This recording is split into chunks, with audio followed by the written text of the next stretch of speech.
Hello and good morning to everyone. Welcome to today's Sunday session. Another Sunday therapy session, Gilly, would you say? I'll let you know at the end. Yeah, there's plenty for us to get through, but welcome to Berardi and Coke. This is the post-match pod from the Auto Better podcast. I'm Smarty, I'm hosting today, and I'm joined by Gilly. We're going to be going over everything that we witnessed down at Craven Cottage yesterday. But before that, let's get an introduction going. Hi, this is Don Matteo, and you are listening to the Ought to Know Better podcast. Let's do this.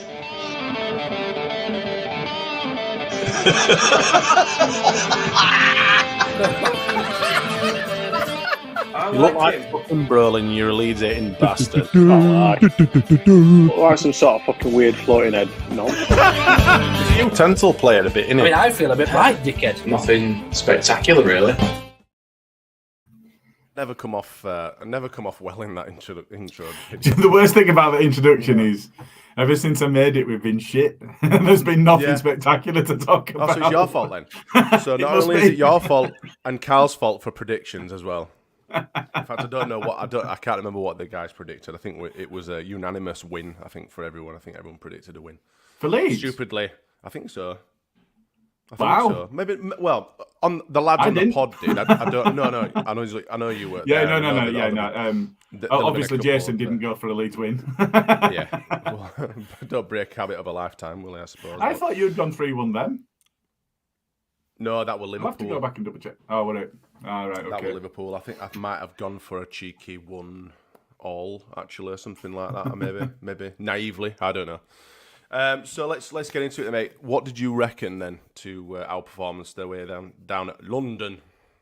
So, if we reflect on the starting lineup, I'd not predicted, but I'd called for on Twitter. Nobody's taking any notice, so I recognise that. But before the game, I'd said Meslier is so low on confidence that he's going to cause us issues. I think that if you look at both goals, a different keeper handles, or a Meslier that's in form handles them completely differently, and they don't get the gifts of 2 goals. So I'd gone for Robles to start in net. I'd gone for Ayling to start over Rasmus, which a lot of people went, Ayling's been shit. To be fair, he has, but he also gets it, and Rasmus is also shit. I don't think either of them are the answer longer term. Yeah. So it's what do you prioritise? And I felt that that Ayling gives us more going forward. If you look at Rasmus, he didn't do any overlapping. He didn't get forward at all. Now that might be down to the management of him saying we want more defensive solidity, so don't get forward so much, maybe. But yeah, I'd gone with that. I'd gone with Weber and Cooper in the middle. And I think if you look at the performance of the two of them, we don't need to say much more. We were much better with them two playing, but I'd gone with Firpo on the left-hand side rather than playing Cock for obvious reasons. I don't dislike him as an individual, but I think he's an absolutely abhorrent footballer. I'd gone for JB in the middle with Rocker. Now, Rocker himself is proving problematic, as we'll come on to. But McKennie, for me, is just a coward. I'm not seeing anything out of him, and I don't want to see him in a Leeds shirt again. I think when we signed JB, he came really, really highly rated. And in the little bits that we've seen, he looks a capable footballer. I'd be perfectly happy with the swapping out for Forshaw and going for the experience because he's available. It looks like he's fit. And again, we'll come on to a couple of elements there. I'd gone Jackie Sini Willie further forward. I don't know. We saw Willie in a boot not so long since, and I think he was due back for this game rather than earlier than this game. But I think that was for him to be fully training, not for him to be fully match ready. So I think Grassi said that he's been managing his minutes, and that's fair. But he's already so important to us. But you can swap out Jimmy there and fine. I don't think Jimmy's quite at the same level. I think Willie's even better than him. But I don't think you can. The reason I did that is because Jackie gives you so much more cover in defence when you need it. He does have that. And I went for Bamford up front because of his hold-up play. Rodrigo's goals this season have been critical to us, but I went for Bamford up front. And I think when you look at the performance, and I'm not going to sit here and go, well, I'm right, because I'm suffering in the way that all of the other fans are, because we've been beaten again. But if you look at the performances, I thought Koch was shit. I thought Rasmus was shit. I thought McKennie was shit. Rocker was really, really poor, and I've got him in my side, but he was really poor. And I didn't think Rodrigo got in the game, so he didn't really offer as much. Yeah, you didn't see anything from him, really, did you? No. So in terms of the starting lineup, I don't see how we can stick with it, but my gut feeling is that he's gonna. For me, I mean, I know obviously you've gone through pretty much the whole team there, but we've got so many options going forwards. Not that they're all firing, fully firing and on a form or whatever, but the drastic issues we've got are at the back, and it's like, who do you possibly pick as your best defence? I mean, out of all of them, really. I mean, it's so hard. There's so many different options when you want to go and want to attack or whatever. We've got so many players that can do so much. But when you actually, like obviously, whatever you said about Koch, I mean, it's very, very 50-50 within the fan base, I think, with Koch. Because some people quite like him, some people fucking hate him. I think the majority, I'd say probably about 80% think that Ayling over Rasmus, and I'm inclined to agree totally.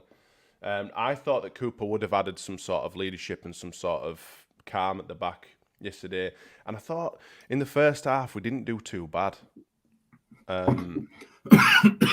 But sorry, I'm not laughing. I'm coughing. No. I know. I saw you nearly choke on whatever you were drinking. But yeah, defensive frailties. Melee absolutely confidence through the frigging floor. I'm kind of with you. I think do we make a change against Leicester on Tuesday? Do we bring Robles in, Ayling back in?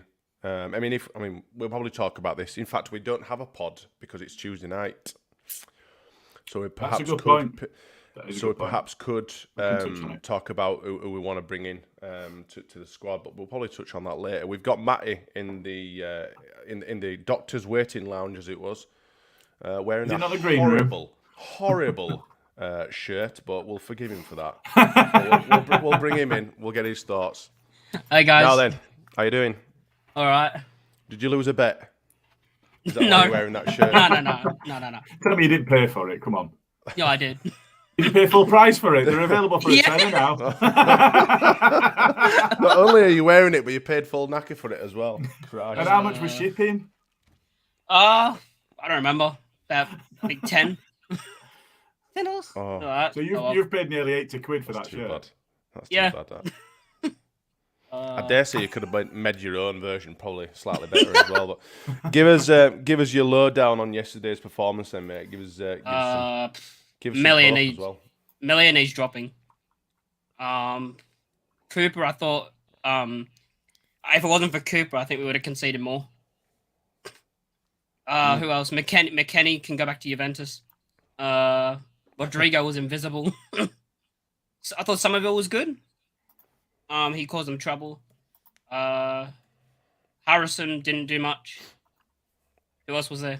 I think Aronson did all right. Like, he shows for the ball a lot, and I don't think a lot of players do, and that's why he gets criticised, because he falls down a lot. I don't think that's the thing with Aronson. I don't think people criticise I suppose he's quite brave and he's quite willing and he's very energetic, but his end product, and he doesn't seem to just do anything with the ball.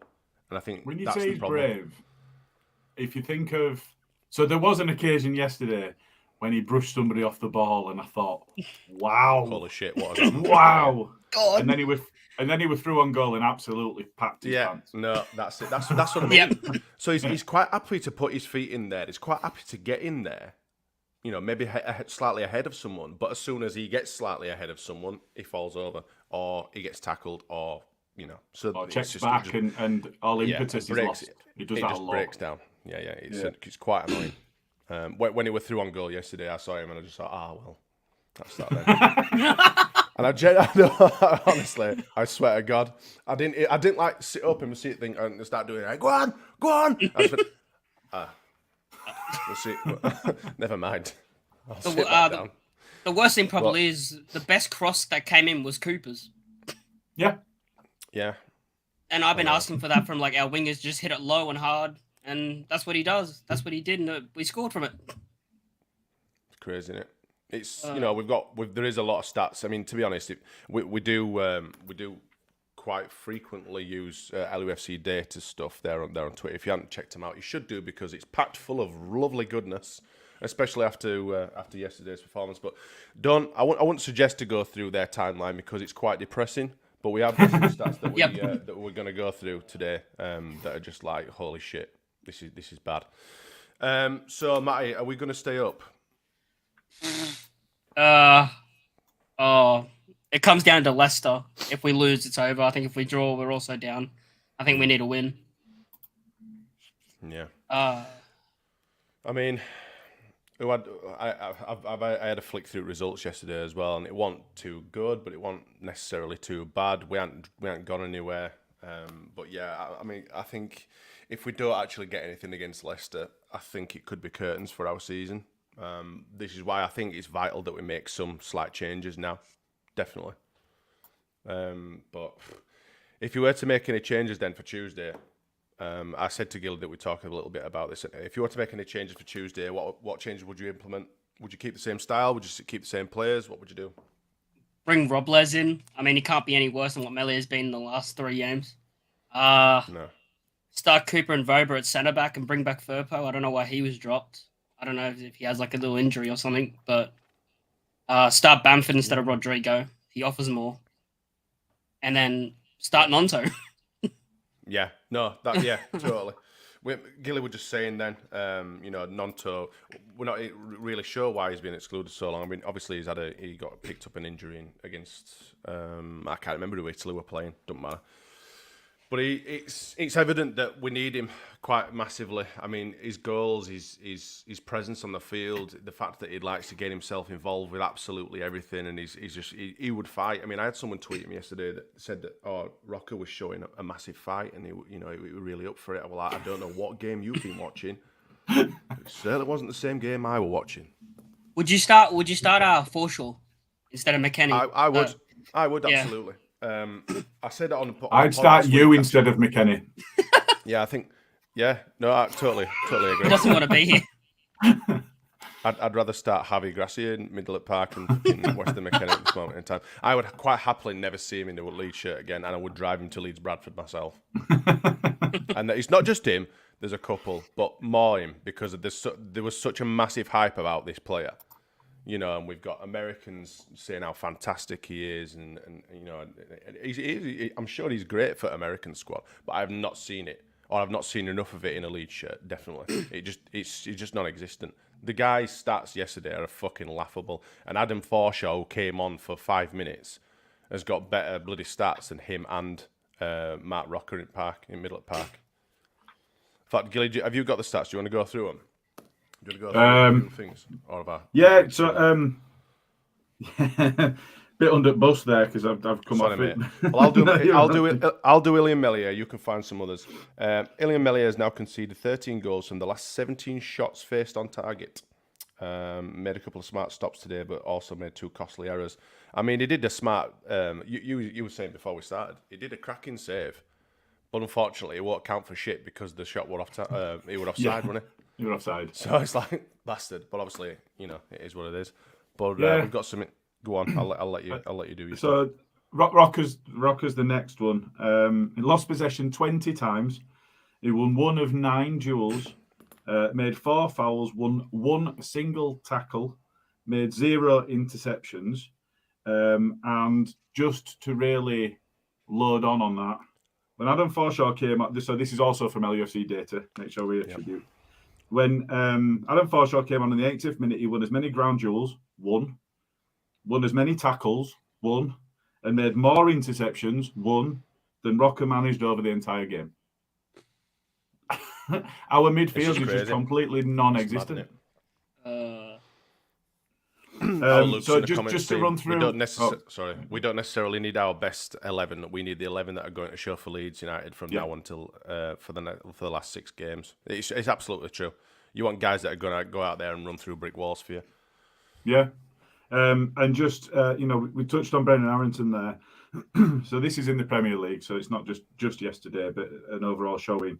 2,290 minutes played has given us 46 chances created, 34 successful take-ons in 31 appearances, 8 shots on target, 5 big chances created, 3 assists and 1 goal. That big chances created is the killer for me because, Luke and I have spoken a lot this season about Harrison, and I've been saying that I do think that he's getting more stick than he's maybe deserved, and a lot of the time he's creating chances that just aren't being converted. But when you're playing in that 10 role and you're not even creating chances, what are you for? Exactly. So that one's a crazy one. And then just to finish off on the Weston McKennie stats that were given. In 80 minutes, he had a 61% pass accuracy. He had 33 touches. And that 61% pass accuracy is indicative of 11 out of 18 successful passes. He only attempted 18 in the entire game. Lost possession 10 times, won 3 tackles, made 3 interceptions, lost over half of his ground duels, made 2 clearances, made 2 fouls, 1 ball recovery, 1 yellow card, 0 chances created, 0 take-ons, and 0 shots. More than £30 million. Have you seen the Jack Harrison one? I haven't. Oh, it gets better. Jack Harrison versus Fulham. You thought they were bad. This is quite bad. I've not seen it. I've just happened to come across it now. 80 minutes played, 54.5% accuracy, pass accuracy, 35 touches, 17 times possession lost, 12 out of 22 successful passes, 3 times dribble pass, 2 interceptions, 1 over 9 total duels won, 1 successful take-on, 1 chance created, 1 clearance, 1 foul, 0 accurate crosses, 0 accurate long passes, and 0 tackles won. So the kind of overwhelming tidal of shit that is coming our way, it's just we seem to not be able to keep hold of the ball at all, ever, and we can't do anything with it. And I think so. What you're saying there is that we can't defend and we've got no midfield. Yeah, pretty much. And it's not only can we see it on the pitch, but the stats back it up as well. And usually they both don't kind of align, do they? Ever?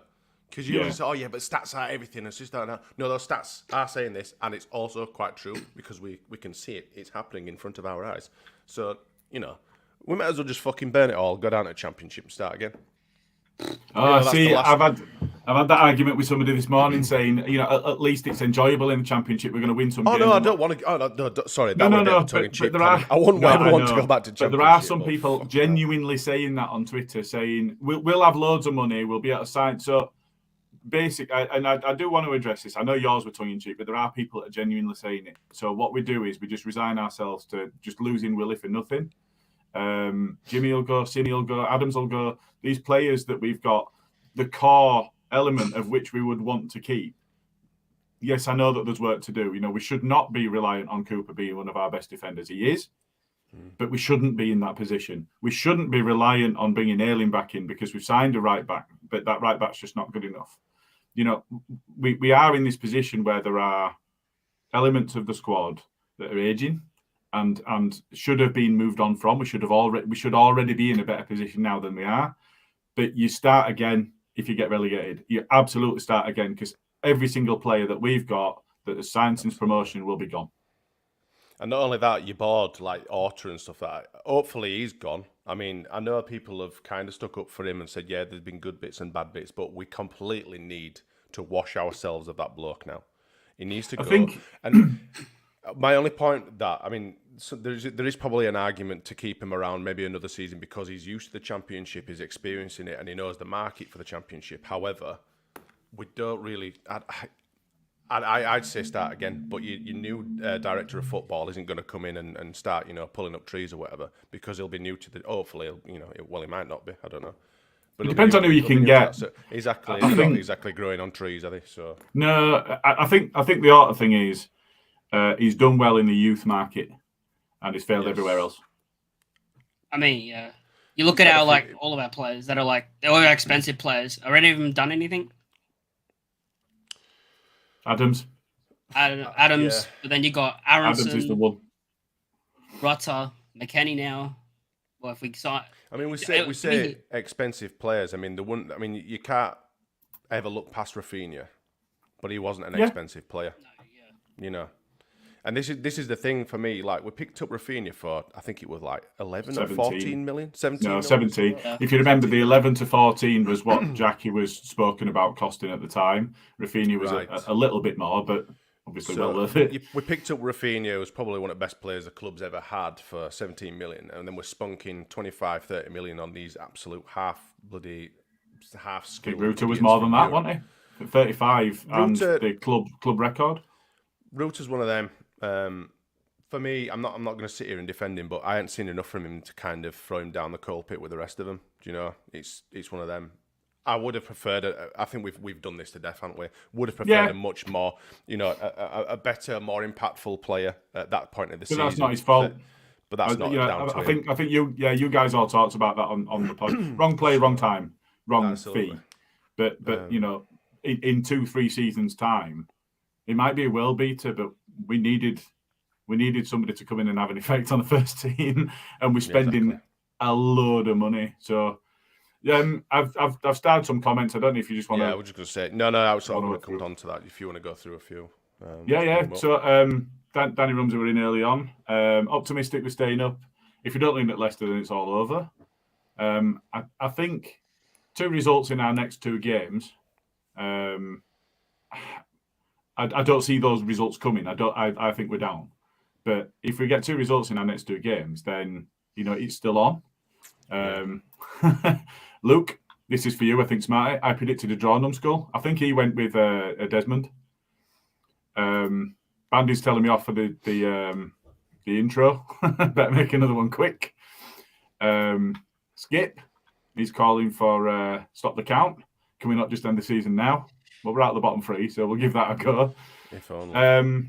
Kev Marston, I used to think there were 3 worse teams than us in the league. Now I don't even think there is one. Southampton had fight, Forest had fight, Leicester, we have no fight.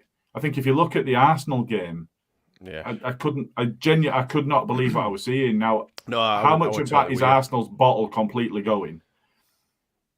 Yeah, but the thing is, Arsenal turned up, cocky and all that. Well, maybe not cocky, but they turned up thinking, right, we're going to win this match. And Southampton went, hold on, this ain't happening. We're going to fucking fight you to the death of you.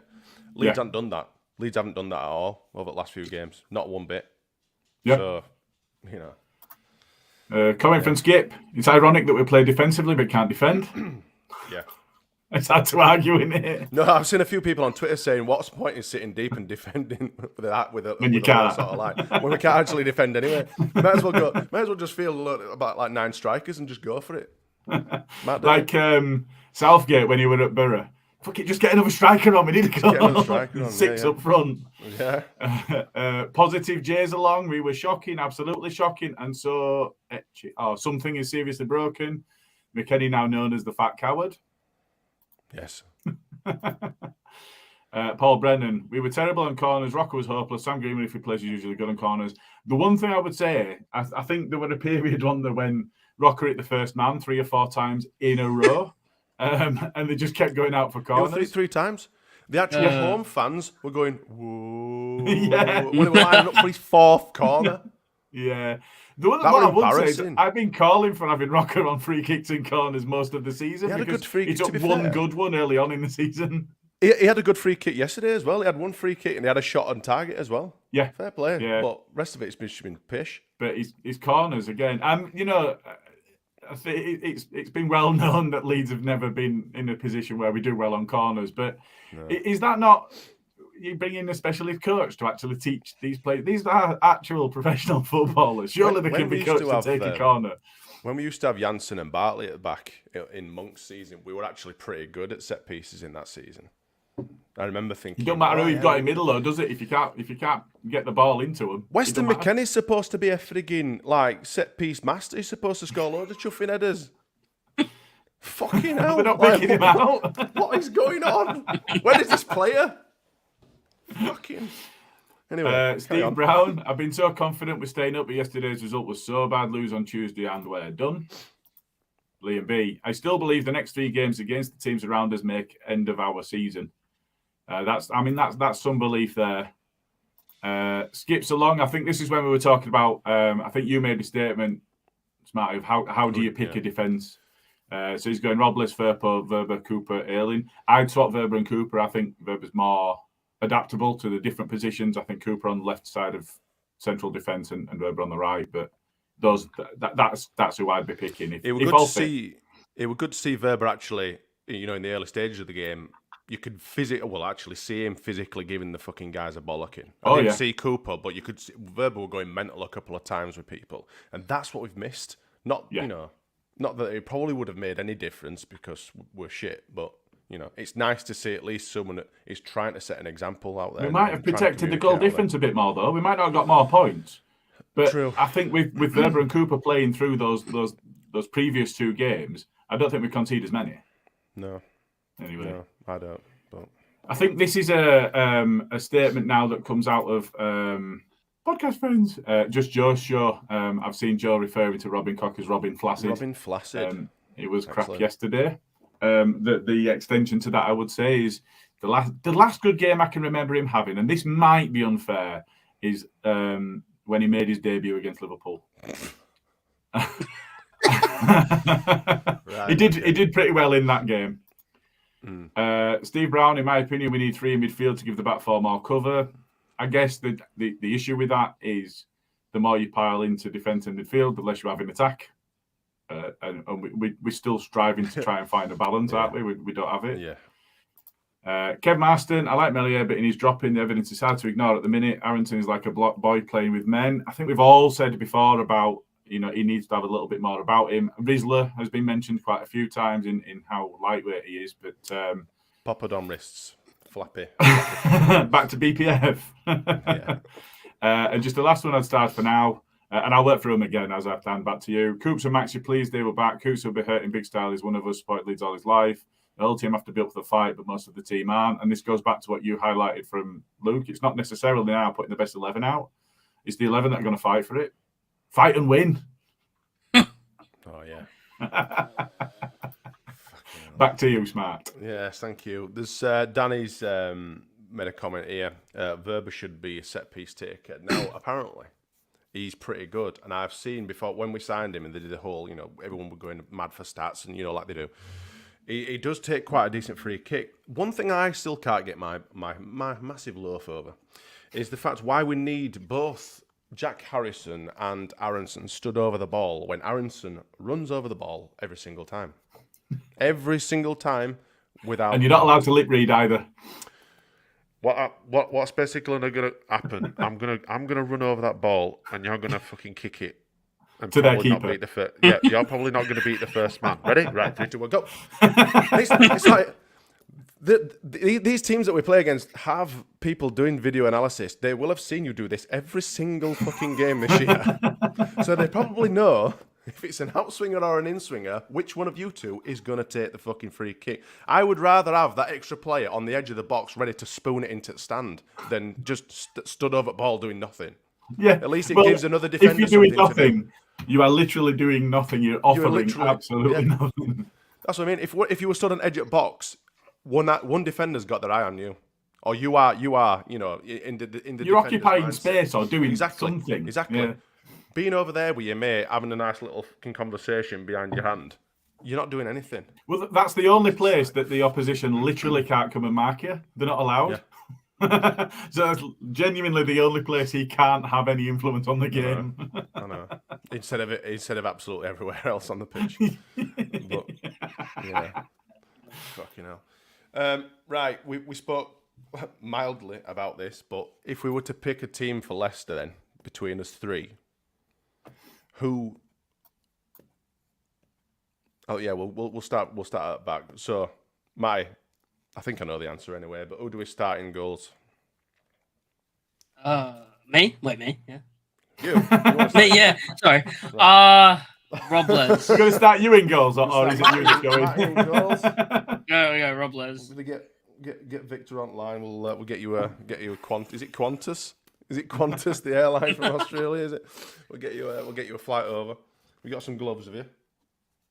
Like, might I be turning up to like most people turn up to five-a-sides? Like, have you got any gloves? You got your shin pads? Nah. What do you mean 5-a-side? That's exactly as it was under Chilena. They had to bring their own socks. And that were their own ladies and lunches? gentlemen, that is what we're going back to if we get relegated. Yeah, Bring your own exactly. socks and your own sandwiches. Bring your own packed lunch. There'll be no water in swimming pool. Bring your own DP as well. I can't remember. Would it Charlie Taylor that went? Oh no, it might have been Jack Clark. Where do I go get socks from? Seriously, I didn't. I've never heard that.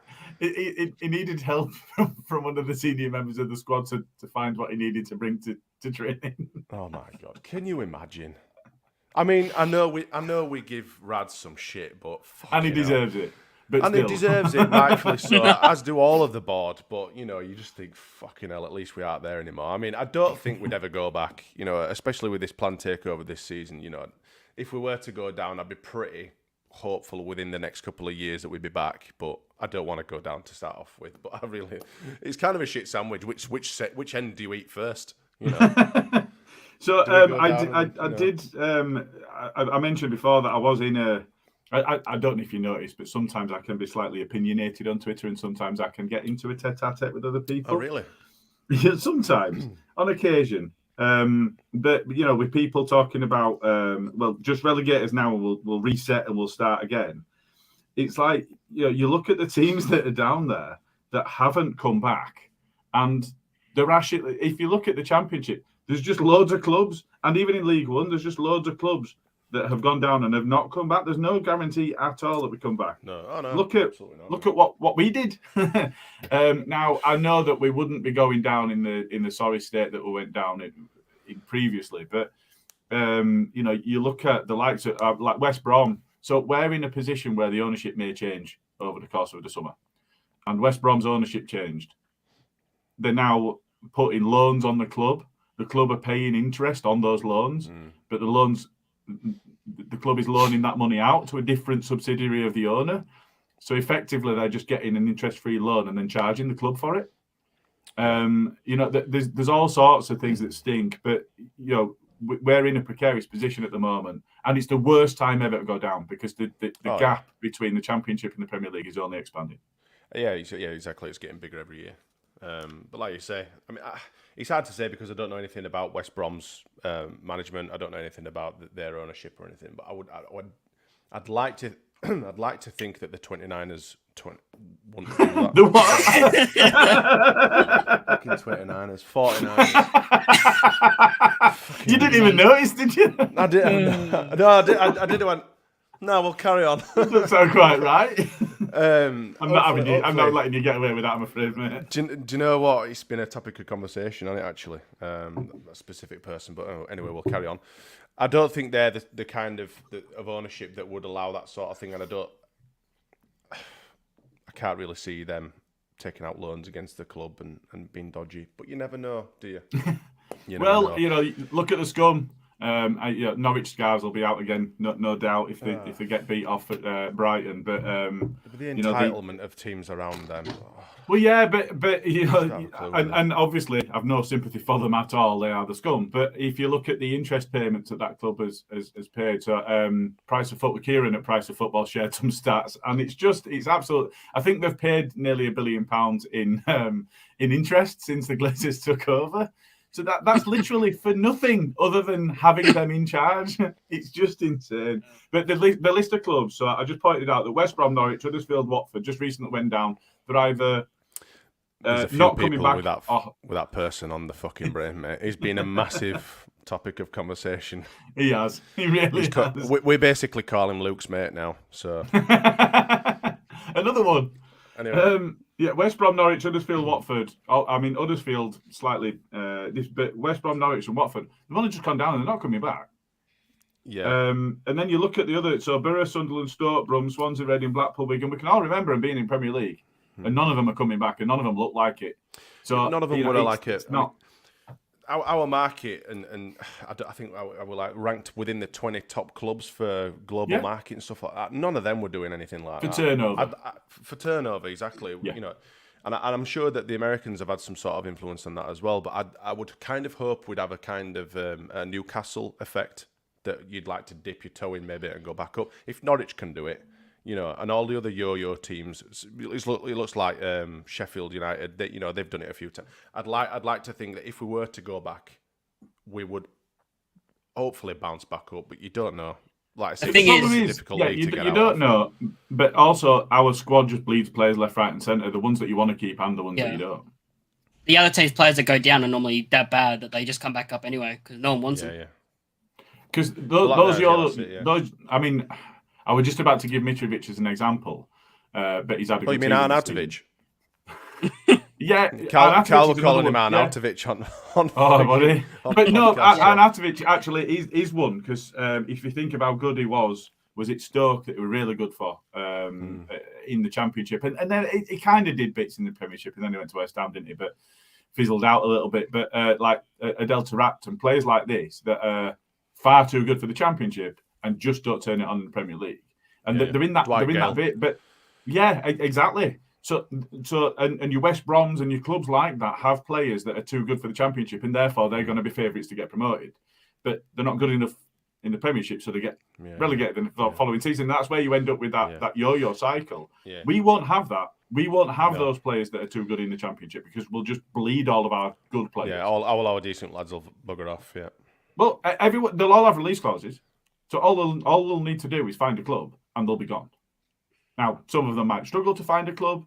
Fortunately, when it comes to McKennie, we've not permanently signed him. So I interested to see where he goes after us, though. Well, he'll go back to Juve because he's still under contract. I mean, I hope to fucking God that we don't stay up and have to. I hope it's not another fucking John Kevin Augustine situation where we. Well, I don't think he wants to be here anyway, does he? And JK hopefully did not. I mean, and there's been, you know, all we need to do is just give that individual, this individual, just give him loads of shit and make him convince him to leave. I think, you know, there is a lot of people on there saying, oh, he can't wait to get out of your club and this and the other. I fucking can't wait to fucking get rid of him, mate. Never mind, please, for the love of God, take him away from our tiny club. We'll crowdfund his tickets. Absolutely. It wouldn't be first class though. It'd be a chuffing chicken shed bloody economy class. Fuck you. A cargo plane full of rubber dodgy out of Hong Kong. Yeah, exactly. We started naming our team for Leicester, but we only got as far as keeper. We've tangented ourselves. You mentioned 29ers. I know. I'm sorry. It's my fault. It's a bit of a sore subject, isn't it? Anyway, so centre back pairings, Gilly. Are we going? Let's make our defence. Who's going to start in defence for us? Cooper Verber, centre backs. Left argue back. against it. Go on, argue against it. Oh, no, I can't. You can't. I can't. I can't. I really can't. Left back. So I think this one's slightly arguable. I think probably 60-40. In as much as Struijk did a manful job in defence earlier on in the season and gave us some solidity there. He's better in defence than Firpo, but I think we need to carry a threat as much as we can, and therefore I'd start Firpo. I think he's more attacking. Yeah. I mean, he started getting really good, didn't he? And now we kind of seem to just kind of fizzle into his old ways. I want to temper that slightly. I do want to temper that slightly. He started playing better than he had. Yes. But he was playing alongside Struijk that was struggling, Koch that's shit, McKennie that's shit. So yes, he looked decent. But he's playing well with Verber. Yes. When he had Verber beside him, he was playing really well, and he's played with him for a few games. And I don't know whether that's a telltale sign or not, but hopefully, like you've said, if we did start Cooper and Verber at the centres, Firpo comes back in and does a bloody good job again. So I also think that massively impacts your other side. Go on, come on. And it impacts, obviously, you know, Harrison or Sinistero, or whoever's playing in front of him as well. You know, massively. But the right back then, Matty. Ayling. Luke Ayling. Yeah, it's. And I agree. And I think with Verber inside him instead of Koch, I think you see a better Ayling as well. It's weird, isn't it, Christensen? And Ayling as well. I mean, we know Ayling. We know he loves his overlaps. We know he's not the best at, you know, tackling, and he's been shown up a few times, especially against Palace. Fucking hell, that was embarrassing. But, you know, with Christensen, he's like, He's like I used to play on left back sometimes. He's very old school.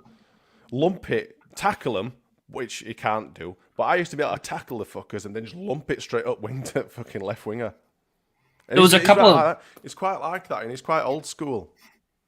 There's a couple of times he just swings his leg trying to tackle him, doesn't even look where the ball is, and he's like he's running the opposite way to where the other guy he just gets stepped so easily. It's mad, really, isn't it? Weston McKennie's a fast food specialist. Western McDonald's. Oh, wow. We're gonna have to fucking hell. You like patent that? We get it on a t-shirt. Robbing a wage. Oh, for fuck's sake! You're giving him too much airtime here. He'll be sat in his bed with his cats around him eating bloody Marmite or something, coming up with these little fucking puns. Anyway, right, chaps. I take it we're doing a 4-2-3. I think so. Yeah. Who's your two centres then? Well, centre midfielders, should I say? Or are we? Or are we going for just a one? Who are we asking? Perhaps. I'm going to ask you both, but I'll start with you. Me. I'm going with the two in there because although I think that we do have a player that's capable of doing the one, the rest of the team are used to the 4-2-3-1. So well. The rest of the team are used to a 4-2-3-1. I think if you try and change that now, unless you were going to a 4-3-3 and giving them a bit more in midfield, which I can see the argument for. It was mentioned earlier on, and I can see the argument for it. I think if you went to a single pivot now, people wouldn't be entirely sure. I think that if everybody's fit, we've got the personnel for a 4-3-3 and having three in midfield, but I'm not sure that we've got that available at the moment. So I'd go 4-2-3-1. And I would start Forshaw. And weirdly, given the stats that we've just read out, I would probably stick with Rocker. Now, I want to see JB given a go, but I think if you play JB, you play him alongside Rocker and not alongside Forshaw. I don't know why. Just a feeling in my water. We've not seen much of JB, have we? And I'm not saying that's, that's and not I'd like to. Or anything. I would like to see more of him. When the bits that we have seen of him, he looks quite assured. He played. Was it Accrington Stanley played? Who did we play in Cup last? I think the thing with that is Ruta looked good against Accrington Stanley. He did. Yes, I know. I understand. Slightly different roles, though, aren't they? They are, but it's more the opposition I'll point out. Yeah. Having said that, we did do well against lower league opposition, and that's the first time in a long time we've done well against lower league opposition. So that's the other side to it. You can't look too much into it, can you? What's your Garby? A lot of people randomly hate him. Oh, really? Rate him, not hate him. Yeah, rate him. Yeah, well, I thought you said hate him. No. We just haven't seen enough of him, have we? That's the thing. Yeah. It's like Charlie, bloody great young lad. Archie. A lot of people Archie Gray. I keep saying Charlie Gray for some frigging reason. A lot of people are pining for him to come back, and from what we've seen of him, Charlie as well, Gray it looks plays really, for 29ers, I think. Yeah, it probably does. I've done too much research into that. He's a utensil player. He's a utensil player. But yeah, I think I think I'm with you there, Gilly. What about you, Matty? Who would you? Yeah, the exact same. Forshaw and so we're going Forshaw and Rocker, right? Left back then. Let's try and rattle through this. Left back. We've done left back. Left back. Oh, fucking left wing. Sorry. Fucking hell. Honest to God. I can't do two jobs at once. I'm only a simple bloke. I can only write and speak. Go on, so I'll make it easier wing. for you then. I've got a caveat on my left winger. Oh, God. It depends who you're playing on the right. Okay. Because I think if you're playing Jimmy on the right, you play Jackie on the left. And if you're playing Willie on the left, you play Jackie on the right. And I don't have Willie and Jimmy in the same team. Do you not have Sinisterra in the same team? Yes, but I put him in the 10 row. Oh. Ah, really? Yes. Interesting. Okay, well, I'll go with yours, and then we'll take it from there. And then I'll complicate it. And then Gilly will just throw another spanner in it works, and we'll still be here half an hour later talking about just the left, right? Just the left. Yeah, or go on. the... No, do just left left, right. right. Because if you've got many different frigging interpretations and concoctions, then we're going to be fucking here. Well, what about if we played him and Cine on the left and Harrison on the right. But I think Harrison plays better on the left. Yeah, he does. He does, but Cine did really well on the left against Forest. I think Cine's one of those players that can play anywhere. Like he can play anywhere on that front line, he'll do well. Okay. So if Cine plays anywhere, plays well anywhere along the front line, and Jackie plays better on the left than on the right, why are you playing Jackie on right? I don't know. Did I say? Oh, I said Jackie on the right. Oh. See, this is what we have to put up with, Matthew. This is what we have to put up with on a daily basis. Someone can put something in our little group, and then Gilly will take a 50 cal to it and tell you why you are wrong, and then you have to defend yourself a million times. And this is what it's like on a daily basis. So I'm used to this. Obviously, you aren't so much. So, right, Gilly, we'll go with you then. So sorry, just to focus on that. You did say Jackie on the right. Did you mean on the left? Yeah, Jackie on the left, Cine on the right. Right, you're putting Jackie on the left and Cine on the right. Right. Okay. Yes. Oh, Christ. Right, you might as well do. I'll tell you what, Gilly, you do the rest of the team, and then we'll try and ask you to explain why you've selected those sort of players in them sort of roles. I'll give you my front four. I'm going Jackie left. I'm going Cine 10. I'm going Jimmy right. I'm going Paddy up top. And I'm having Willie as my difference maker.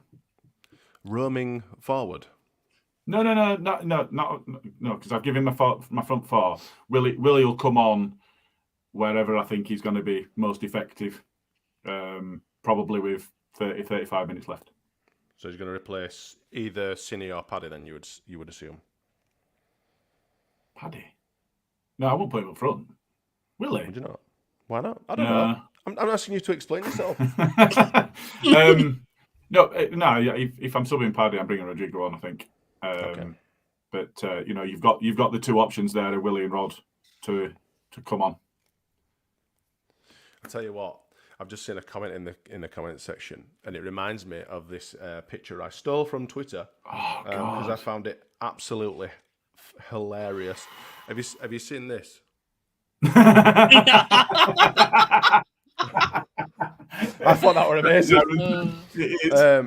Yeah, it's just honestly, we're just fucking Aronson, man. I really wanted him to do well, and this is the problem. We're getting on these players' backs and stuff. I really want them to do well. I wanted Weston McKennie to be a fantastic player for us. I want Aronson to do great. I want all of them to do well, but they just aren't doing well. And at the end of the day, how much do we put this on Gracia? Because I'm not seeing, although he's making a few changes here, there, and everywhere, it's just not enough, is it? Like we've already alluded, we're playing quite a deep line, but we can't defend. So somewhat's got to change, especially against these new fixtures. Leicester, we've got to go for juggler against Leicester. We've got to really go for it. We can't be so defensive against Leicester. What do you think? No, we can't. And if you look at, Harvey Barnes won't be playing, which is a massive positive for us because I think he scored 8 goals in 7 appearances against us. It's insane. I think he's back. Oh, no, don't say that. I think I saw a Leicester fan saying he's back, and I was like, oh, here we go again. again. Out for the season. I don't know. I saw something on Twitter. So. But equally, Vardy also plays well against us every single time he plays against us. And that's why I've gone Cooper and Verba, because we don't have anybody quick enough. And therefore, we need players that can read a game, and Cock is absolutely not that. For all, he's good in the tackle. He's a strong player. He's a big lad. He can't read a game, and that's what you need against fast when you're not fast. Yeah. And he constantly needs talking to as well, which is why we drop him out and put Verba and Cooper at the back. Yes. It's weird, isn't it, that you can see, we've said it a few times over the years with different players, but like with you with Cork, for example, I don't think even if he became the best central defender overnight, I still think you'd probably pick fault with him. But rightly so, he's too hot and cold. Sometimes he'll do a few good things, but the majority of it's just absolute shite. But here we are. I mean, we're not obviously football management. We are mere fans trying to piece together an absolute shit show. We've got a few more comments for you to go through. I do just have one question on the lineup first. So, go on. if we're told that Koch absolutely will play, and let's be honest, I suspect he will. Do you put Verber in that defensive central midfield area alongside Forshaw and really have some capability to read the game and be defensive minded, and therefore take the shackles off the likes of Firpo and Ayling to get forward? No, that's a question. No, I like Verber. I like Verber at centre back. I think he's. I've rated Cooper all through. I've taken some absolute pelters for my take on Cooper.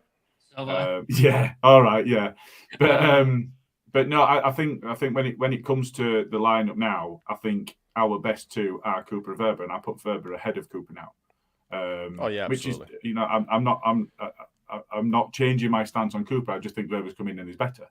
But that's what we should be doing. That's what we should be doing all over the pitch, and that's where the failings. That's what we should have been doing over the last few seasons. He's living with these championship players that we came up with and replacing them with better. Yes. Well, I think in probably 7 or 8 of the cases we haven't done. It's either been the same or slightly worse. It's like people used to slag Alioski off for not being a fucking cracking left back, and he wasn't. But we've never replaced him with anything better. We've had nothing better. Yeah, nothing. I'd agree.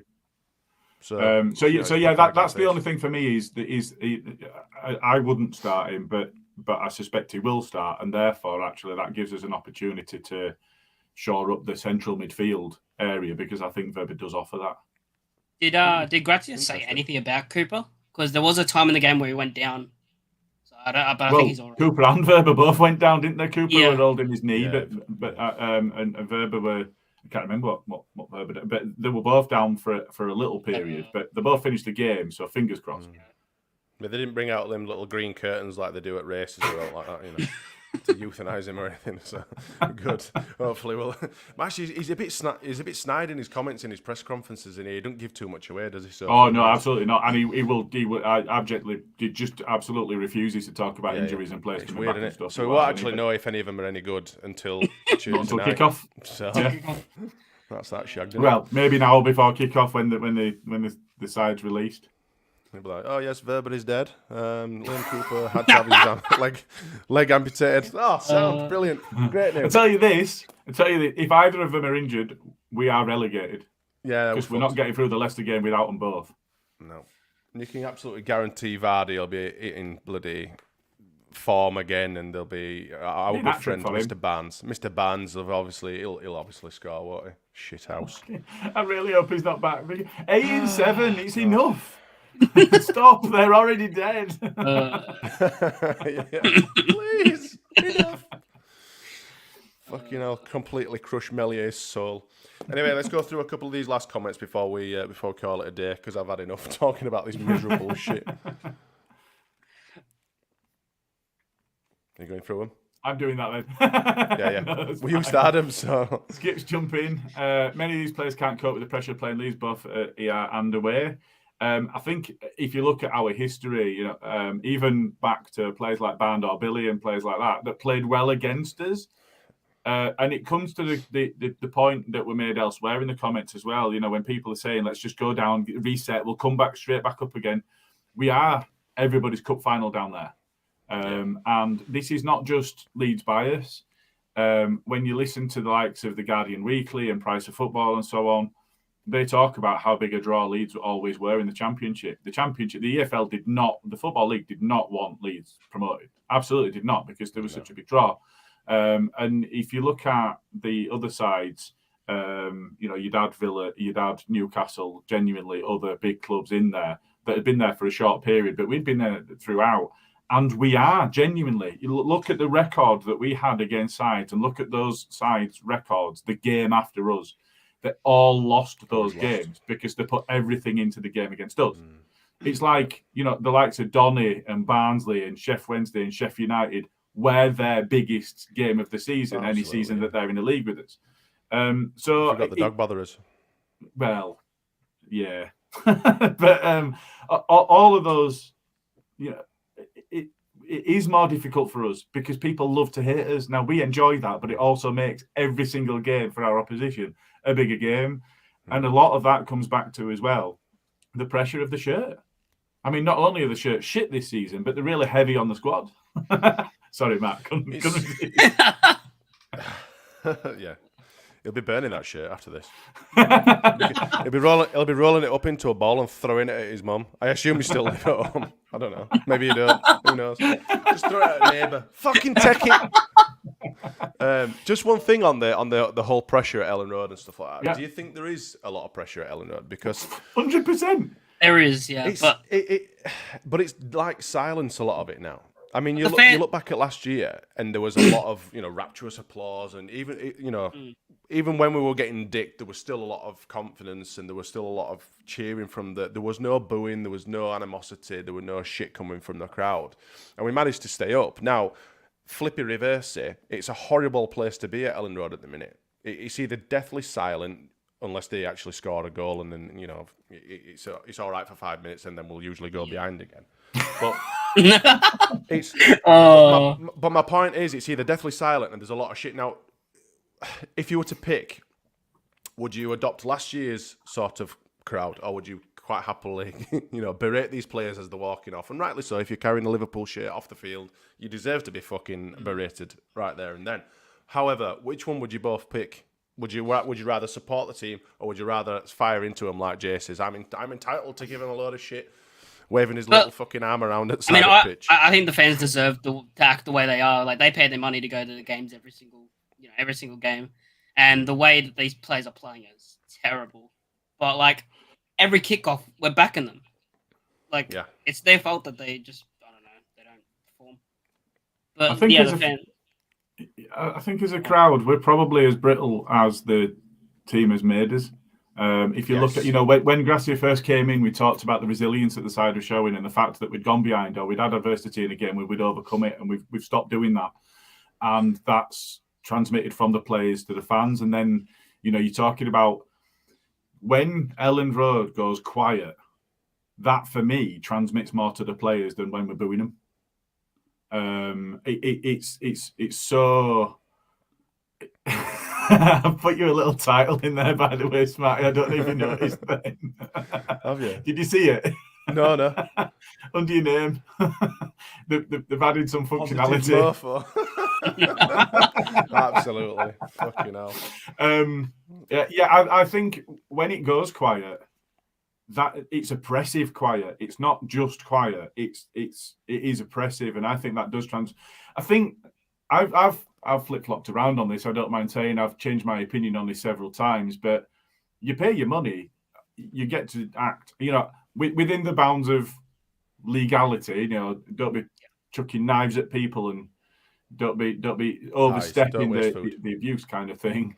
But if you're going to boo, well, you're free to boo, and if you're going to cheer, then you're free to cheer. I'm sick and tired of getting shit from people going, "I can't believe you were stood chanting at the end of the game." Well, I want chanting for players. I was chanting for fellow fans that were there with me. Don't even get me started, mate. I suffered a 12-hour ban after this. I proper got stuck into a few fans defending myself and attacking them, and it didn't end up well. So I got banned off for a while. But we'll line you up for an auto no bitter at some point on that one. But I mean, sure. So I'm just waiting I for it all to end of season.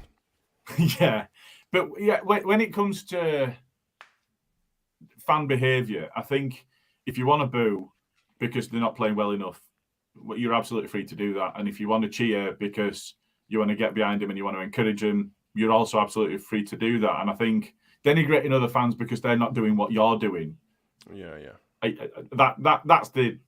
the bit that sticks in the craw for me. Because, well, what right have I got to tell somebody that the way that they're behaving's wrong? I'm cheering, but I'm not going to have a go at somebody for booing, because I understand why they're booing, because we're shit. Yeah. It's just mad that last year, unanimously, the crowd stayed behind the team 100% throughout every single game. And then now, I mean, I understand that not a lot has changed, on the field or whatever, but... I'll tell you why. I'll tell you why right now. Bielsa. We stuck behind Bielsa because we'd seen what he gave us. Yeah, but even through Marsh, then we stuck. But we stuck behind Marsh because he came. So when you look at the sheer volume of goals that we conceded in that period before Bielsa went, and what we saw was we don't know enough about this guy to understand. I mean, you did.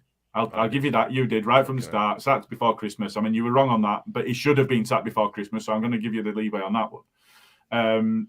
But we didn't know enough about him and about the football he was going to. So we accepted the shit football on the basis that we need to stay up and we'll allow this guy to achieve that. However he achieves that is irrelevant. We just need to stay up. I mean, we're back in that position now. I don't care how he puts us out. I absolutely. If we come out with 3 points, I don't give a shit. Play however we need to. But put 9 in defence if you want. I don't give a shit. If we get the 3 points, we get the 3 points. But that goodwill was because of Bielsa, and that's why we stuck behind the team more often than not. There was even then though there was some boos, but it was far more positive than it is now. But that's because we've had a season of Marsh. That's why for me that's why we've had a season of Marsh. Yeah. It's just weird, isn't it? I mean, like you and said, one of the worst totally results that we've had all season, and I know we've been absolutely paggered by Palace and by Liverpool, but one of the worst results we've had all season were beating Liverpool away. Yeah, possibly. He'd have been sacked because he'd have been sacked beforehand. Yeah, yeah. I think I actually did say that in our group. Said that this couldn't have happened at a worse time. This because he'll keep his job, and then we ended up sacking him anyway later on. It hurts, especially because the way the season started. Like, we were on fire, and then it all just went. Yeah, we were playing well early in the season. We beat Chelsea 4-0, and then. Couple more. So Bandy's in. We need to give Javier a sack of kahunas so that he can share them out to the players next training session and a very large pair for himself. Oh, nice. Michael's in, saying the right terminology. I just hope that if we go, that the 49ers take over and help the rebuild. I think they have said that they would still be looking to take over the team, but the amount of investment needed for that would be markedly different, which absolutely right. Whether there is any compulsion to sell or whether Rads would want to stick around for another season, try and get us back into the Premier League so that he protects his investment, I think that would then come into that because it would be on him to sell. I don't think there is. I think that there was talk about there being a compulsion to sell in 2024. I think that's the agreement. Yeah, I think so. So there would be no obligation to sell. So he might stick around for and that might mean that we keep Horta, we keep Kinnear, and we keep Rads for another season if we go down, which it potentially is more poisonous to us than losing the players. Stu, Horta built a Red Bull team. All they can do is crash football. We might as well get relegated. We're going to have to bin 90% of what's been signed. I think 90% is probably harsh, but I see where he's coming from. High. A tad high, perhaps, but yeah, agree with it. Yeah, it's probably the weight of more than 50%. He's not right. Yeah. I'd say. Steve Brown, the board of crap, Saka managed with no replacement lined up, which has created the turmoil we're now in. Paul Brendan, Danny Rumsey, that's a bloody good shout. Max used to take free kicks for the last team play for him is good and we don't use him. I think somebody said set pieces. I think I would go free kicks. I want him in the middle for a corner. But him taking free kicks where there's a possibility of getting a shot on goal absolutely makes sense. And just the last one is Michael Gott. We will only get the heavy low block the rest of the way. The only way having us out of play, I think the players are finding it hard to adapt to that too. I think that's slightly unfair. I think in the first couple of games we saw adaptability in his setup. I think my frustration has been that we haven't seen much of that since. I don't know why he's so insistent on playing Aronson and starting Aronson. All I can think is the legs. Yeah, I know. But I'd rather have a more impactful player to start and maybe bring some legs on later. I agree. Personally, I was gobsmacked to see that not only Weston McKennie started, but I kind of thought that might happen. But I was gobsmacked to see Aronson starting.